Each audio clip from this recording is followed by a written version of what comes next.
Olá pessoal, bem-vindos a mais um episódio do Sangue, Suor e Foto, seu podcast sobre fotografia.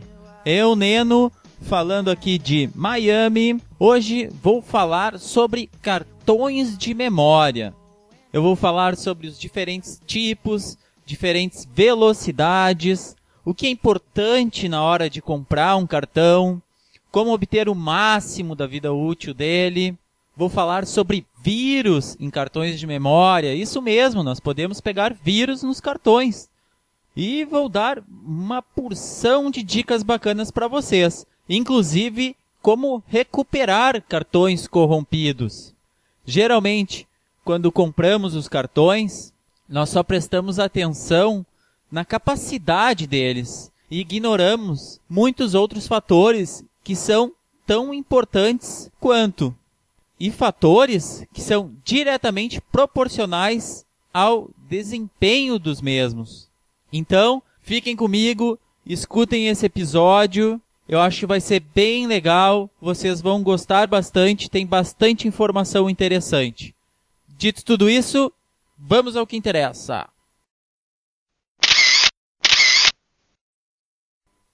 Bom, vamos começar falando sobre os diversos formatos e tipos de memórias. Os mais comuns são mini SD, o micro SD, o SD, SDHC e o Compact Flash.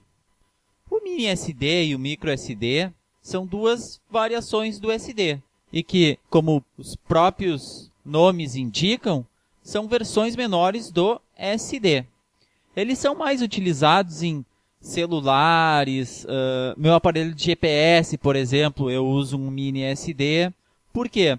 Pelo tamanho, que é bem compacto e que servem muito bem para a finalidade deles. E ambos, o mini SD como o micro SD, geralmente quando nós compramos eles já vêm inclusive com um adaptador, que é para serem usados como um SD. Depois disso, nós temos os Compact Flash. Eles são cartões melhores, eles possuem uma velocidade maior e que são usados em câmeras profissionais. Eles são mais utilizados em câmeras de alta performance, exatamente em função da velocidade. Existem dois tamanhos, aliás, diferentes, que é o do CF1 e o do CF2. Mas importante para nós, que eu acredito que a maioria das DSLRs utilizam, é o SD e o SDHC. Esses são os formatos mais populares e são usados em diversos aparelhos eletrônicos. Não se restringe apenas a câmeras digitais. Eles são compatíveis com celulares, palm tops, MP3 players e inclusive aparelhos de som automotivos. Eles são os modelos mais comuns e provavelmente é o que a sua câmera utiliza. Inclusive, não é só popular em câmeras DSLR. Eu acredito que a maior parte das câmeras compactas também utilizam esse formato. Pelo menos as câmeras mais modernas. E, falado um pouquinho sobre esses diferentes modelos, vamos conversar agora sobre diferentes velocidades.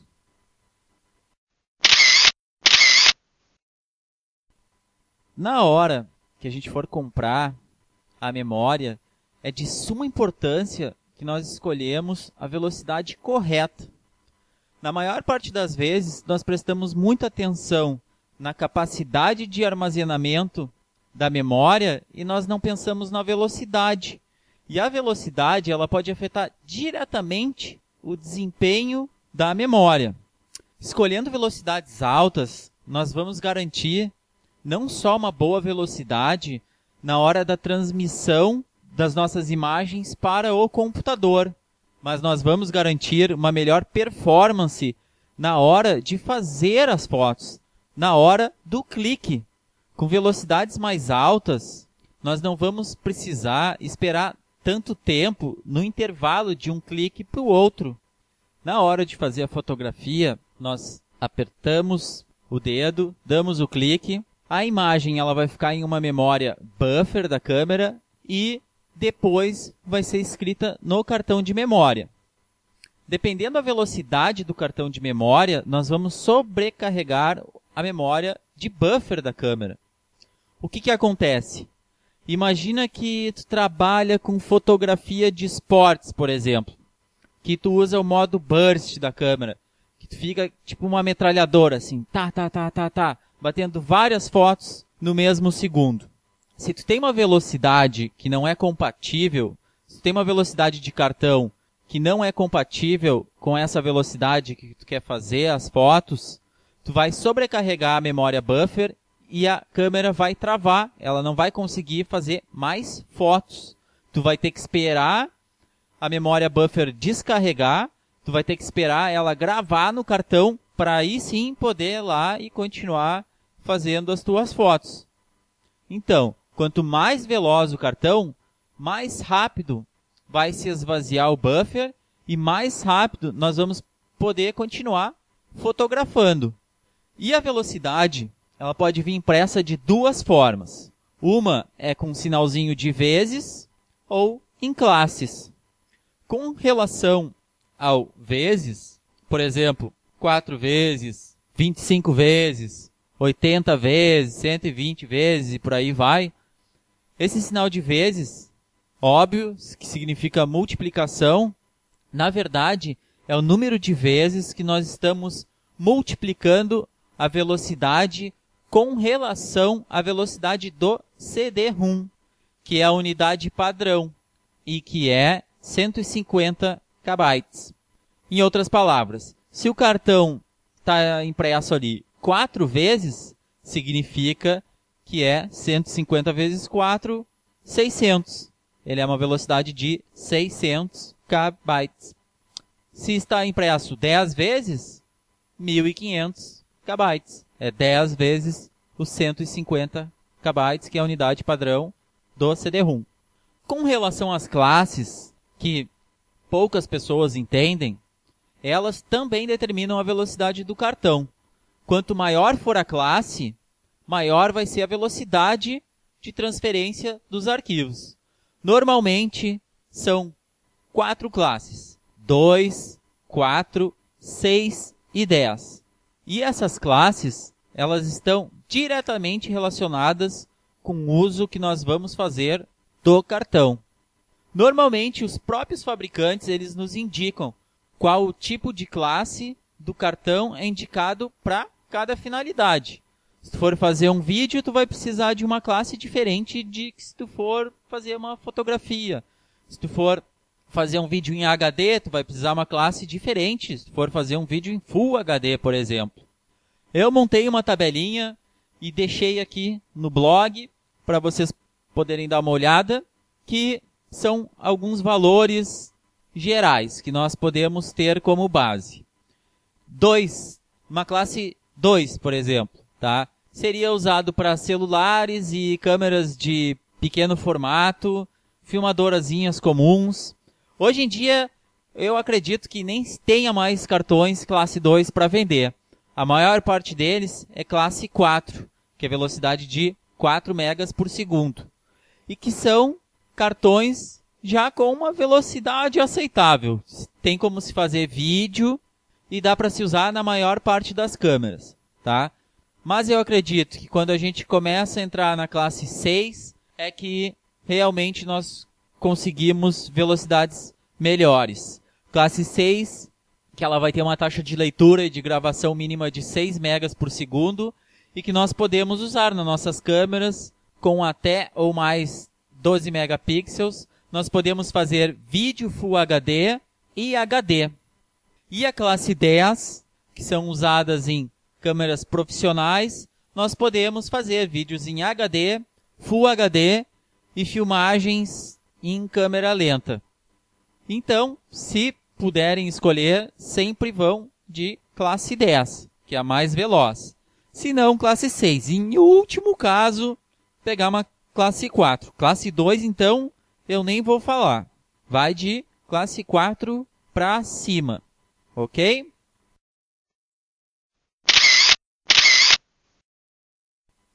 E na hora de comprar, não é só importante nós olharmos a capacidade de armazenamento e a velocidade. Também é muito importante cuidarmos para não pegarmos produtos de segunda linha, para não pegarmos cartões falsificados. Por quê? Porque existem muitos cartões falsificados no mercado. E eu vou dar uma dica de como poder identificar se um cartão é original ou não.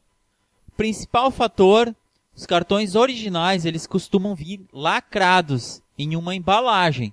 Se não tiver lacre, se não tiver vindo em uma embalagem, abre o olho, tem uma grande chance, uma grande probabilidade de estar pegando um produto falsificado. E nessas embalagens deve conter um número de série. E se nós pegarmos esse número de série, nós podemos entrar no site do fabricante e conferir se é um produto original ou se tem alguma procedência duvidosa. Então fica a dica para vocês, prestem atenção, veem bem aonde vocês estão comprando e cuidado para não pegar cartões falsificados, porque vocês podem se incomodar depois. Para mim, existem 2 tipos de fotógrafos, aqueles que já se incomodaram com cartão e aqueles que ainda não se incomodaram.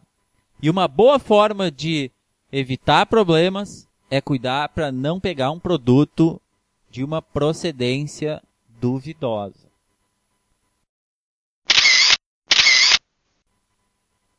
Bom, como eu recém falei, existem 2 tipos de fotógrafos. Os que já se incomodaram e os que ainda não se incomodaram.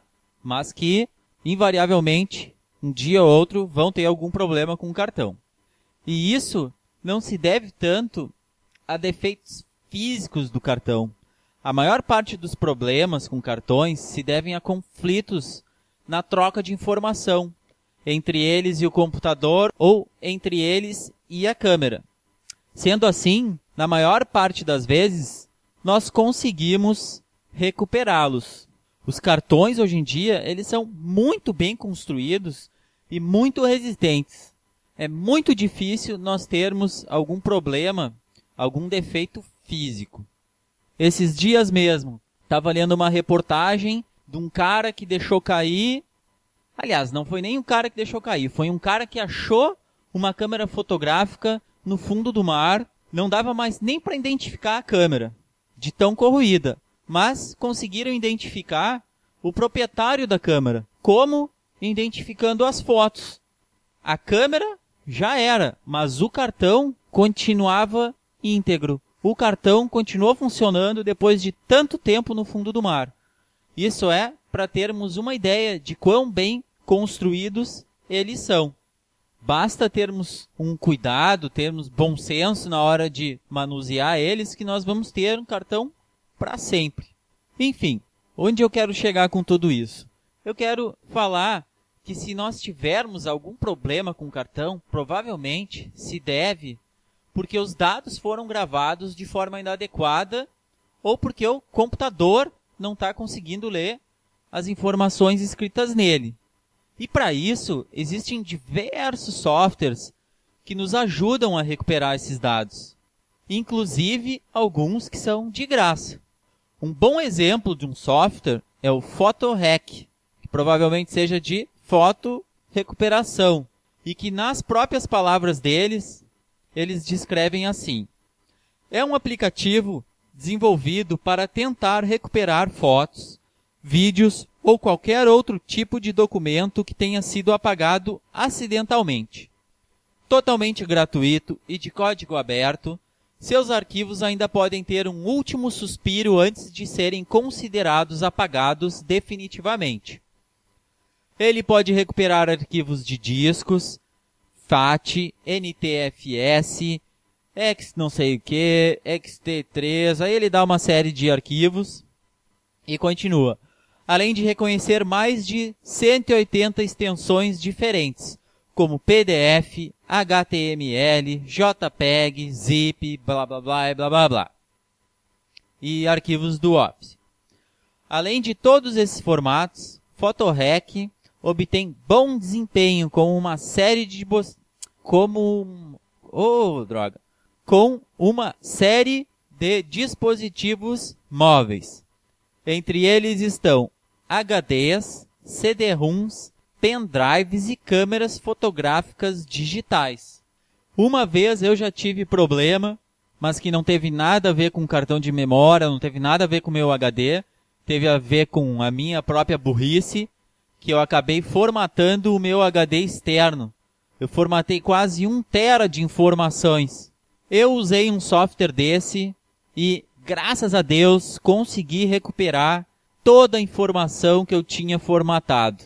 Eu vou deixar um link aqui para vocês de onde baixar esse software. Eu achei ele no Baixa Aqui, é um site que eu sempre costumo fazer download de softwares, é de graça e espero que não, mas caso vocês venham a precisar, usem ele. Ele parece ser bem simples e fácil de entender. Não foi esse o software que eu tinha usado quando eu precisei, mas eu vi muitos reviews e as pessoas costumam indicar bastante esse PhotoHack. Então, vou deixar aqui para vocês.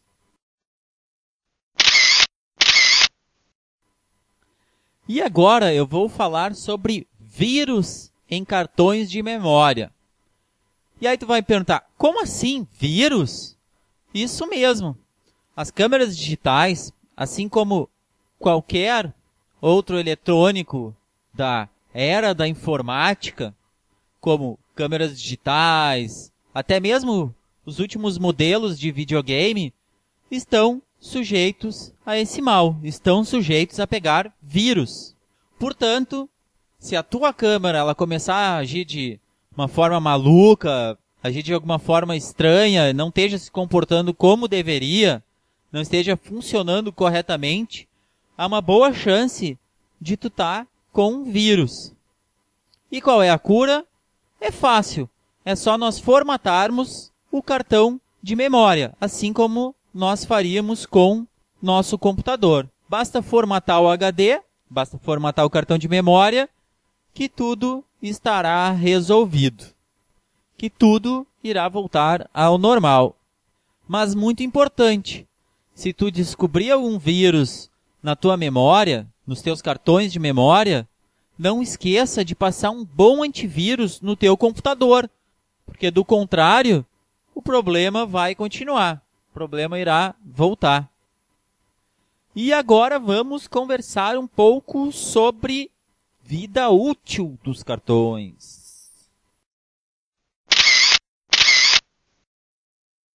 O que eu tenho a falar sobre a vida útil dos cartões de memória? Como eu já disse, os cartões, eles são muito bem construídos e quase nunca nós vamos ter problema com eles. Na verdade, eles costumam durar mais do que a própria vida tecnológica. O que isso quer dizer? Que provavelmente eles durarão muito mais tempo do que o tempo que nós vamos precisar deles. É muito provável que a tecnologia mude e que nós vamos precisar comprar outro tipo de cartão do que ele vai estragar.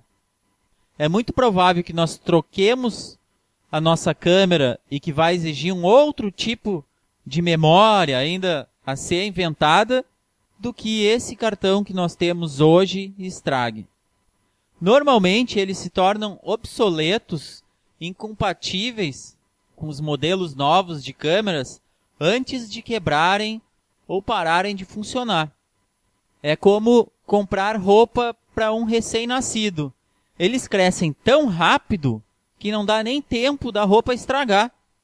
Antes da roupa ficar puída, perder a cor ou rasgar, ele já vai ter crescido e nós já vamos ter tido que comprar outra roupa para ele. Mas, teoricamente, a vida útil de um cartão se deve ao número de ciclos de escrita e que está em torno de 100 mil. Alguns modelos chegam mesmo a 10 vezes esse valor, que podem chegar mesmo a 1 milhão. Isso quer dizer o quê? Que nós podemos formatá-lo 100 mil vezes antes dele parar de funcionar. E aí tu vai dizer, bah, mas só 100 mil? Isso é muito pouco. Não, não é pouco. Imagina o seguinte, se tu formatar o cartão todos os dias, vai levar 277 anos para acabar com esse ciclo de 100 mil. Isso é muito tempo. Em 277 anos, quantas vezes nós vamos ter trocado de câmera?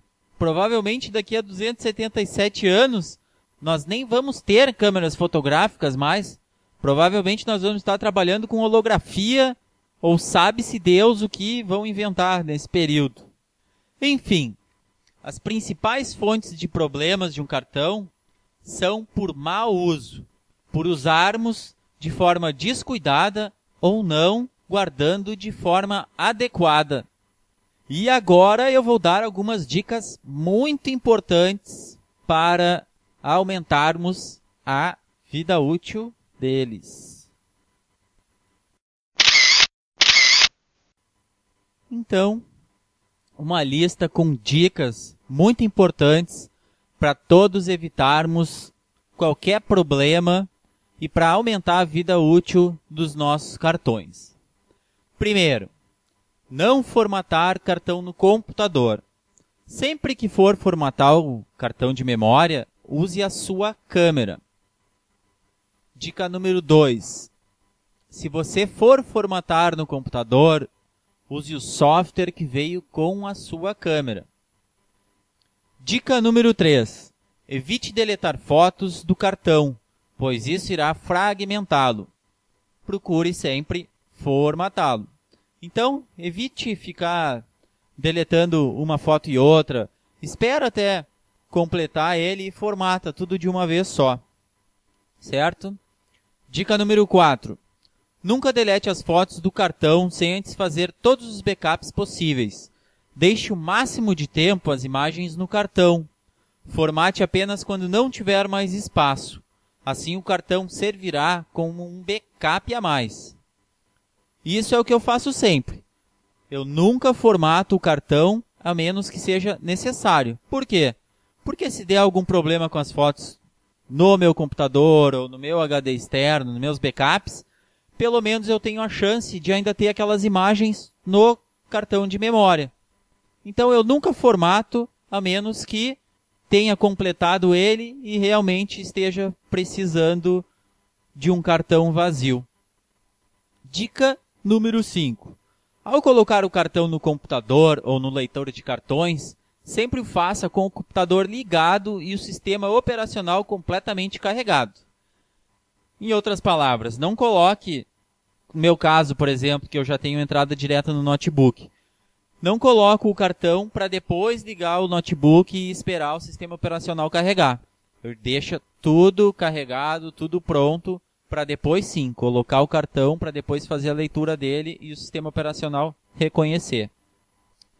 Dica número 6. Não usar até o final, pois tem uma grande chance de corromper as últimas imagens. É isso, não use até esgotar ele. Vamos dizer que você possa fazer 500 imagens. Fotografe até umas 450, 480. Não use até o finalzinho ali, porque de repente vai ter problema nas últimas imagens. Dica número 7. Prefira sempre 2 cartões de 16 GB, apenas um de 32. Isso é aquela velha história. É melhor ter vários cartões do que apenas um. Se tu tiver algum problema com o cartão, tu vai perder todo o teu trabalho. Enquanto se tiver diversos cartões com capacidades menores, é uma forma de evitar algum problema maior. Se tu perder alguma coisa, tu vai perder só uma parte do teu trabalho, não um trabalho total. Dica número 8. Sempre trocar de cartões com frequência. Se estiver fotografando um evento, procure trocar de cartão a cada intervalo, pois se der algum problema no cartão, você perderá somente uma parte do seu trabalho. É exatamente isso que eu falei, né? Melhor perder só uma parte do que perder o trabalho total. Enfim, vamos embora para a dica número 9.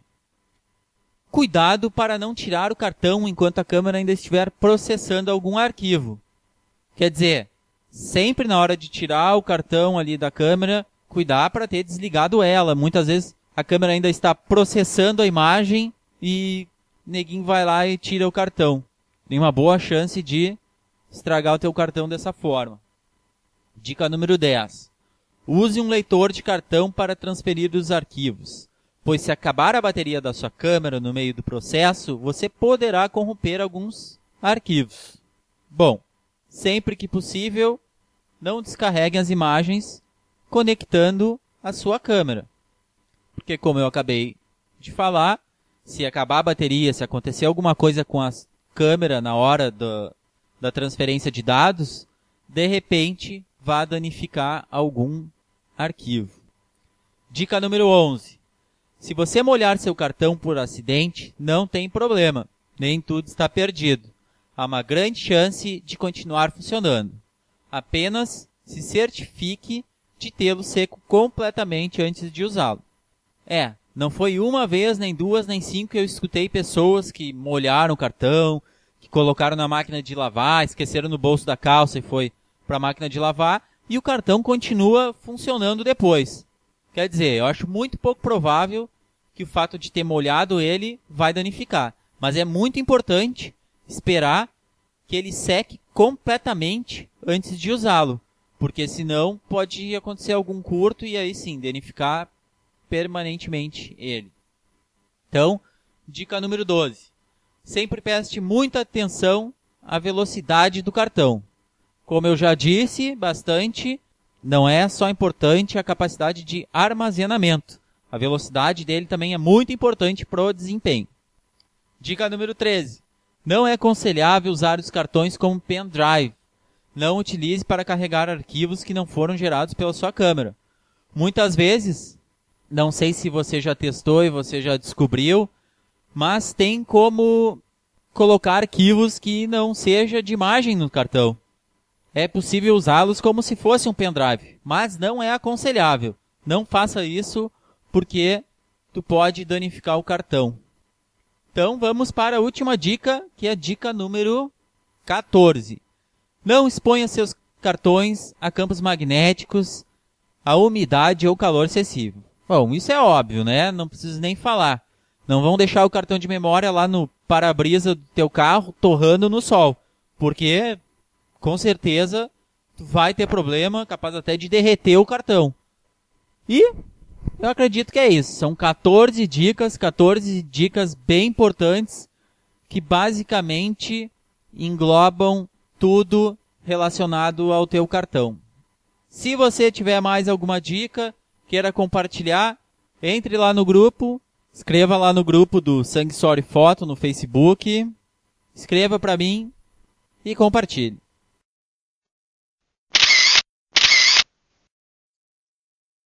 E é isso, pessoal. Chegamos ao final de mais um episódio do Sangue, Suor e Foto.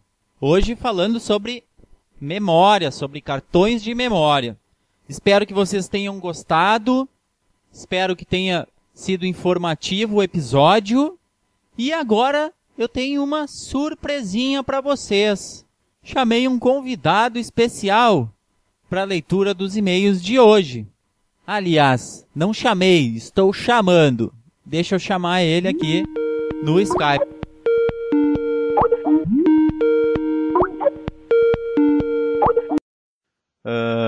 Alô? Alô não. Não se fala alô no Skype. E aí? E aí, Leandro, tudo bem? E aí, como é que tá?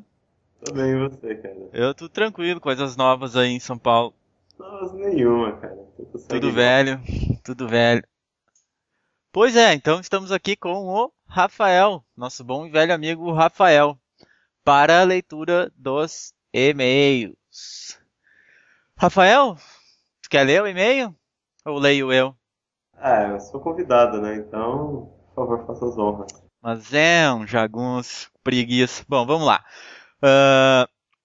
Eu vou ler o e-mail da Jennifer Hicken. A Jennifer nos escreveu assim. Olá, pessoal do Sangue, Suor e Foto. Meu nome é Jennifer e conheci o podcast de vocês através do iTunes. Ouvi todos os episódios de vocês em aproximadamente uma semana. Foi bacana ver a evolução de vocês, que foram ficando cada vez mais à vontade durante as gravações, além do conteúdo que desenvolveu de uma forma bacana. Gosto também quando vocês descrevem as imagens do site, pois eu ouço o podcast enquanto trabalho e não posso acessar o site enquanto escuto. Bom, queria comentar dessa primeira partezinha aqui. Que legal que tu achou o nosso podcast lá no iTunes. E agora eu gostaria de fazer um pedido também para as pessoas que usam o iTunes, que é dar um review lá, que é dar a sua opinião, o que acha do podcast. De preferência colocar 5 estrelas. Se for colocar menos, esquece, não precisa, né? E é isso. Por que isso é importante? Porque isso vai colocar o podcast em uma posição melhor na hora que as pessoas estiverem procurando, certo? E outra coisa aqui, vamos ver. Foi bacana ver a evolução de vocês, que foram ficando cada vez mais à vontade. Bom, isso é verdade. Eu acho que tanto eu quanto o Rafael, lá nos primeiros episódios, nós estávamos bem travados, né, Rafael? É engraçado, né? Porque a gente gravava e mesmo assim ficava nervoso, né? Pra gravar. Pois é, né? Mesmo pra fazer de novo. Mesmo sabendo que podia editar e que qualquer coisa era só repetir e tal, mas só o fato de estar ligado o microfone ali já dava um nervosismo. Mas eu acho que isso meio que acabou hoje, né? Eu pelo menos não sinto mais isso, consigo ser muito mais natural e muito mais dinâmico quando eu tô falando. Eu também, tô bem mais tranquilo. Aliás, diminuiu bastante aquela quantidade de. Eu que o diga, eu que edito, eu que sei, né, meu? Eu que sei, cara. Bom, vamos ver. Além do conteúdo que desenvolveu de uma forma bacana, eu gosto também quando se escreve as imagens do site. Pois é, eu procuro sempre descrever o que nós estamos comentando, porque nem sempre nós estamos na nossa casa, nem sempre nós podemos acessar a internet. Eu, como sou um bom ouvinte de podcast, sei bem como é. Por exemplo, eu acredito que 95% das vezes que eu estou escutando, eu estou na rua. Ou eu estou caminhando, eu estou fazendo algum exercício, estou dentro de um ônibus, estou esperando na fila de algum lugar. Quer dizer, eu não tenho como acessar. E eu odeio quando as pessoas não descrevem o que elas estão falando. Por quê? Porque eu fico numa curiosidade absurda. Só que quando eu chego em casa e eu vou lá ver aquela imagem, eu nem me lembro mais o que era o assunto, eu nem me lembro mais o que era o comentário. Então eu acredito que a gente perde bastante com isso. E aí, o porquê de eu sempre procurar comentar e descrever a imagem que nós estamos falando. Bom, continuando o e-mail dela, ela fala assim: tem uma sugestão. Em relação aos outros podcasts que eu escuto, senti falta de uma música de fundo, algo sutil, só para preencher o vazio entre as falas. Acredito que isso torna o podcast mais agradável e mais leve de se ouvir. O som do obturador, como vírgula sonora, ficou muito bom, além de temático. Olha, Jennifer, eu concordo contigo. Eu acho que seria mais interessante colocar uma música de fundo, mas o porquê de eu não ter feito isso ainda? O que acontece? Eu posso usar aquela musiquinha que eu coloco de entrada e depois na finalização do episódio, porque eu utilizo menos de 30 segundos da música. Aí eu não preciso pagar esses lances de direitos autorais e etc. Se eu for colocar música, eu não sei como é que funciona, mas eu tenho certeza que eu vou ter problema depois. O que eu poderia fazer é procurar músicas que sejam free. Como é que se fala? Eu acho que o nome é Free Royalty, tá? São músicas que são de graça que nós podemos utilizar. Só que o problema é para achar essas músicas. Eu consegui em alguns sites, mas eu consigo tipo umas 3, 4, 5 músicas. Isso não é o suficiente, porque se tu pensar que em alguns episódios nós temos mais de 1 hora, se tu pegar músicas de 3 minutos, vão ser necessárias umas 20 músicas. E se eu começar a repetir a mesma música, eu acho que vai ter um resultado pior do que se eu não colocar nada. Então, o que acontece? Jennifer, eu concordo contigo. Eu acho que uma musiquinha de fundo realmente iria ajudar a preencher esses espaços vazios, ia dar um clima diferente, mas por enquanto não tem como.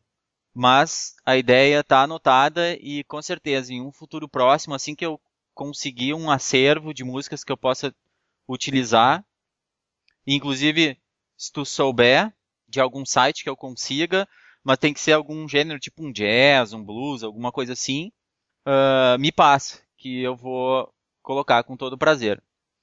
Continuando o e-mail dela, tem alguma coisa para falar sobre isso, Rafael?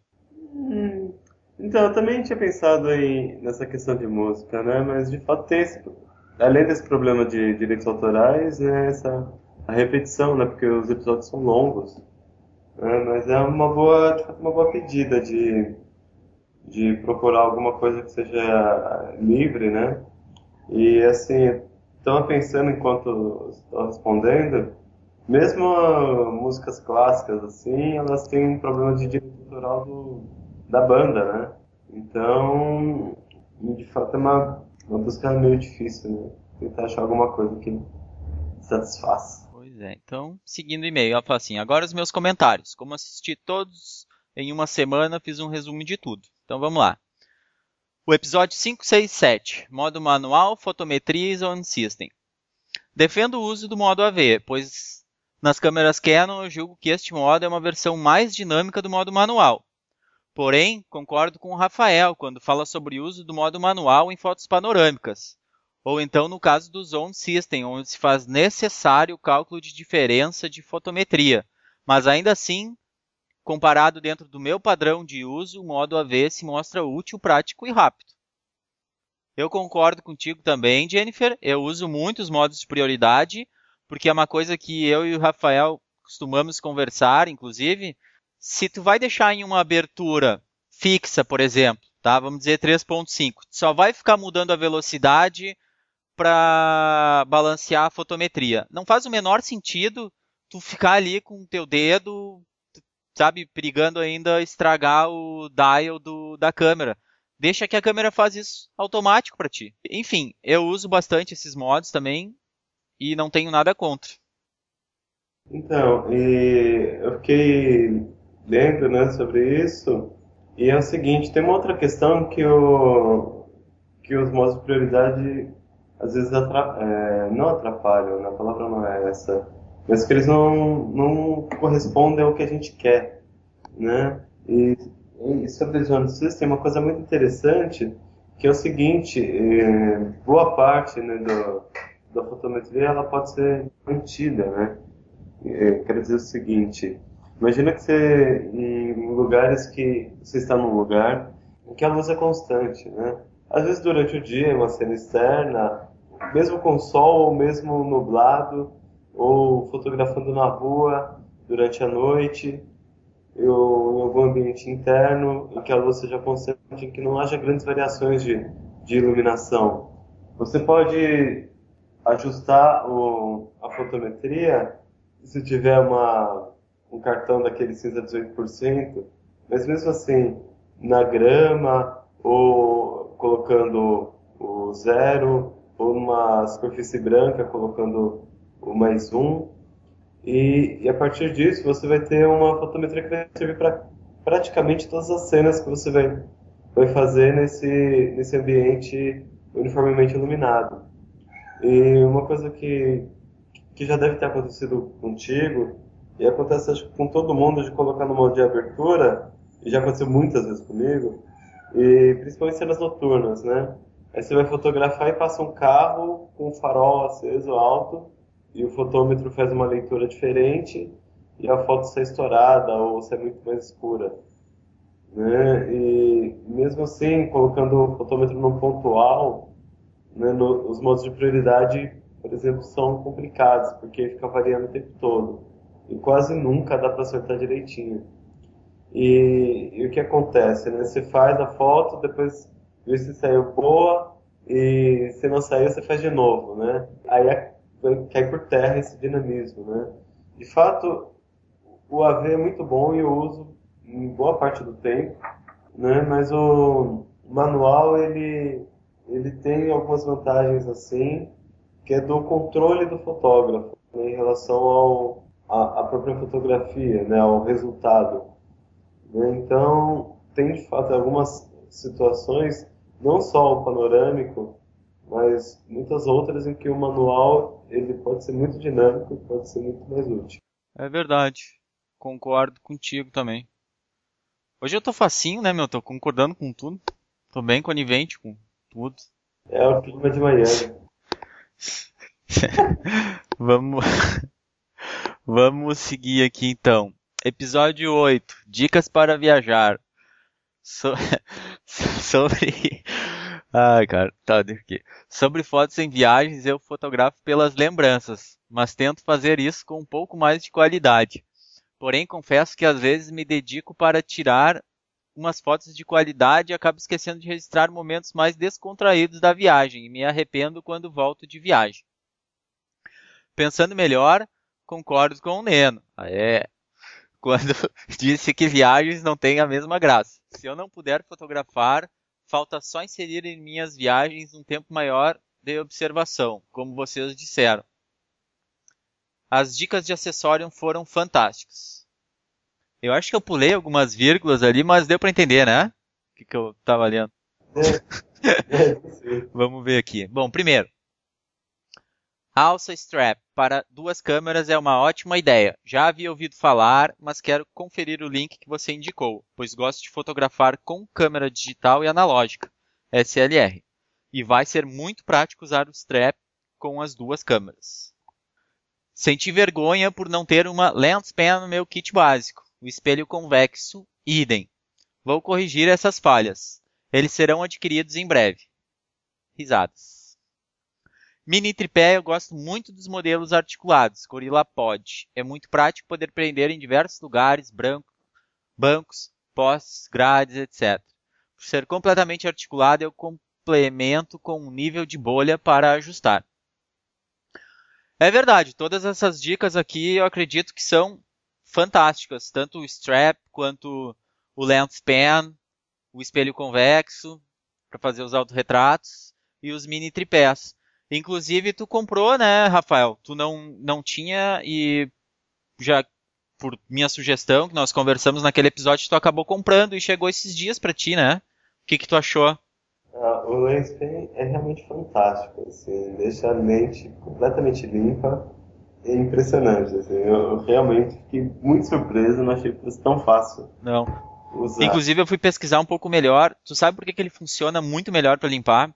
Porque o que acontece? Quando tu tem gordura e tu vai lá e passa um paninho ou uma flanela, papel, alguma coisa assim, na verdade tu não está tirando a gordura da lente, tu só está espalhando ela, tornando mais difuso e tu olha, não tem nada de sujeira aqui. Não, tá ali, a gordura continua ali. O que acontece? O lens pen, como ele funciona com carbono, o carbono tem uma propriedade que ele segura a gordura.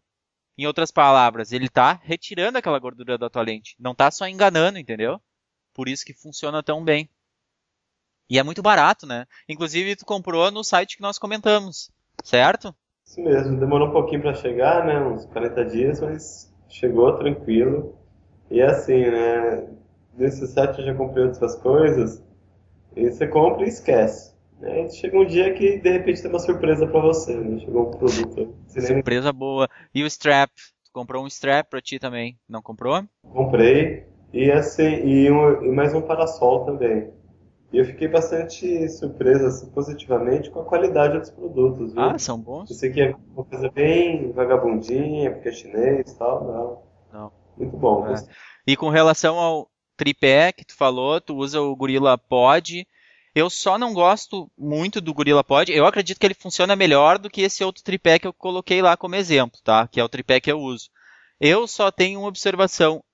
O único problema para mim, que para mim não funciona bem o GorillaPod, é com relação ao tamanho, que ele é muito maior do que aquele tripé que eu citei. Aquele tripé ele é tão pequeno que ele fica num lugar praticamente nulo da bolsa que eu carrego a minha câmera. Em outras palavras, eu posso estar sempre comigo, enquanto o GorillaPod já exigiria um lugar especial para poder carregar, né? Então, tem mais alguma coisa para falar com relação a isso, Rafael? Seguimos. Então, eu tenho um outro tripé que também comprei no site chinês. Então, ele é mais rígido, assim, mas eu gosto mais porque ele dá um pouco mais de firmeza para a câmera. Né? E tenho gostado bastante dele também. Eu não lembro qual era o modelo, mas ele é bem útil. Pequenininho. Então, bora aqui. Com relação ao episódio 10, HDR. Concordo que o HDR tem sido largamente utilizado de forma errada, ou ruim. Já vi belas HDR onde o efeito é sutil e acrescenta muito à imagem.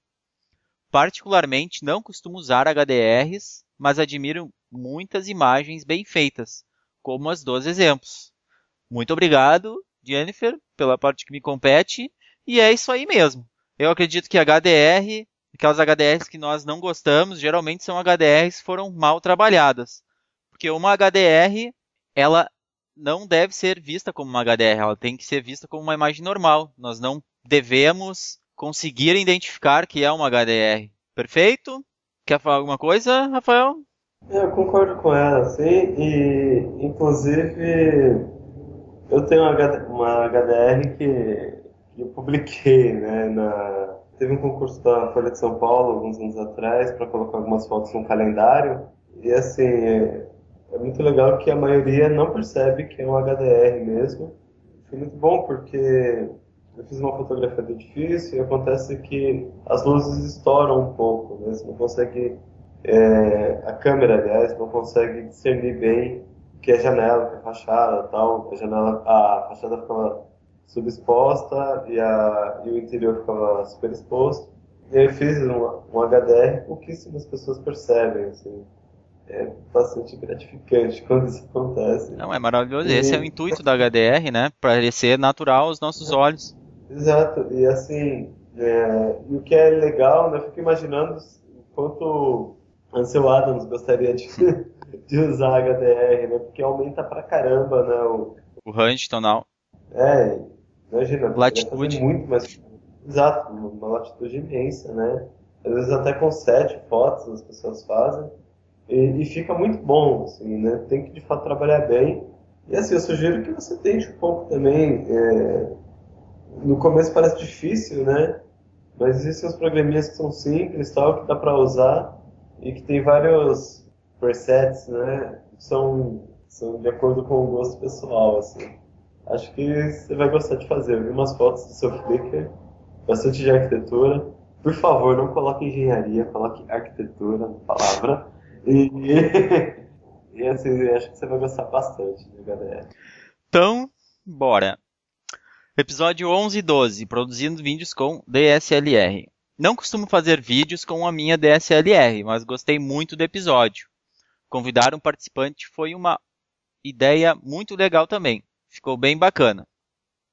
Pois é, Jennifer, na verdade, a minha intenção é trazer muito mais convidados, porque eu acho que tende sempre a enriquecer muito os episódios.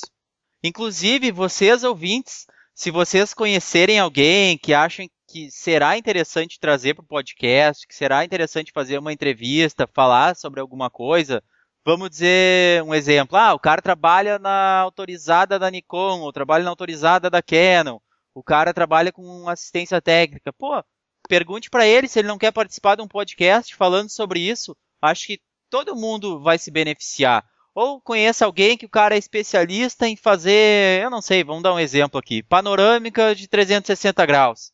Pergunte para ele, ou me passe o contato dele, deixe eu tentar entrar em contato com ele. Eu acho que quanto mais pessoas diferentes, quanto mais pessoas contribuindo, melhor para todos, certo? E ela continua assim. Bom, aliás, ela finaliza assim. Bom, é isso. Parabéns pelo trabalho. Falar sobre fotografia em áudio é um trabalho complicado. Geralmente os materiais disponíveis são em vídeos ou escritos. E vocês estão conseguindo desenvolver super bem o trabalho. Mesmo quando não vejo as imagens, é possível captar a ideia e entender o raciocínio. Continuarei acompanhando. Longa vida ao SSF.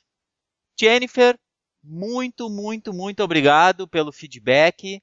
Muito, muito, muito obrigado pelo e-mail. Eu gostei bastante desse e-mail. Gostei tanto que acabei até convidando o Rafael para fazer parte da leitura dele, porque eu acredito que o Rafael está super envolvido com isso, e se todas essas coisas que tu falou, todas essas coisas legais que tu falou, tem a ver com o Rafael também. Eu me senti lisonjeado de ter podido ler tudo isso, e eu acredito que o Rafael também. Apesar dele estar quieto, ele é ele é tímido, ele é envergonhado, então ele não fala muito. Assim, foi ótimo, de fato, ler o e-mail, porque você levantou várias coisas que a gente, de fato, pensou para fazer, sabe?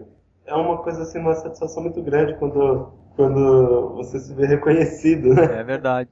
Não sei se você acha isso também, né? Eu fiquei bastante feliz, viu? Quando eu olhei assim, vi o comentário de cada episódio, tal, da maneira que foi feita. Ou seja, você ouviu com atenção. Muito E legal. dedicou um tempo, né? Um bom tempo para escrever tudo isso para nós. Eu achei Exato. bacana também que ela falou, foi bacana ver a evolução de vocês. E realmente, eu acho que a gente evoluiu muito. Esses dias mesmo, eu passei uns 2, 3 dias só estudando sobre edição de áudio. Que inclusive, se vocês compararem os primeiros episódios com esses últimos, vocês vão notar uma diferença gritante. E é bacana quando as pessoas reconhecem isso, né? Nos incentiva sempre a estar crescendo e progredindo. Já que eu faço isso não é para mim mesmo, é para as pessoas escutarem, para ajudar as pessoas. A ideia do podcast era justamente produzir conteúdo em português, né? A gente, de fato, não tinha muito conteúdo. Já começou sem nenhuma espécie de... A palavra não é ganância, assim, a palavra seria ambição, né? A gente começou sem nenhum tipo de ambição, assim, de...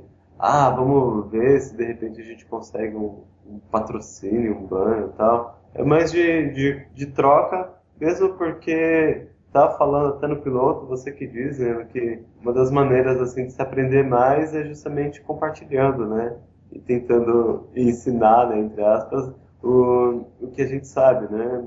Para fazer os episódios a gente sempre lê muito e acaba aprendendo muito mais. É verdade.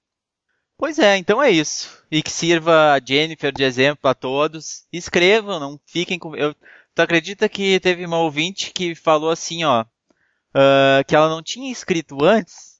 Tu acredita por quê, Rafael? Não vou dedar o nome dela, mas ela sabe quem ela é. Porque ela tinha vergonha de escrever. Tu imagina? É brincadeira, né? Mais que eu falo, escrevam, a pessoa não escreve porque tem vergonha. Ninguém merece. Mas é isso. E lembrando sempre a todos, entrem lá no blog. Lá vocês vão ter acesso completo a todas as informações. Eu sempre coloco um texto escrito. Eu sempre complemento com outras informações no blog, que muitas vezes a gente não consegue falar aqui no podcast. Assim como eu coloco muitas imagens lá que exemplificam, que ilustram aquilo que nós estamos falando, que é muito didático. Se vocês puderem ir lá dar uma olhada, façam isso. Lembrando também, entre lá em contato. Lá tem nosso endereço do iTunes, onde vocês podem assinar o feed e receber direto no computador de vocês. Vocês têm o endereço do Twitter e do nosso grupo do Facebook. E é isso. Espero que todos tenham gostado. Esse é o pessoal do Facebook também que sempre colabora com a gente, né? É verdade. O pessoal está começando a ficar mais ativo lá, né? Está começando a escrever mais. Mas eu notei que está crescendo muito o grupo do Facebook. Que legal, quanto mais pessoas contribuindo, melhor para todos, né? Então tá, pessoal. Um grande abraço, boas fotos e tchau, tchau. Tchau, tchau. Falou.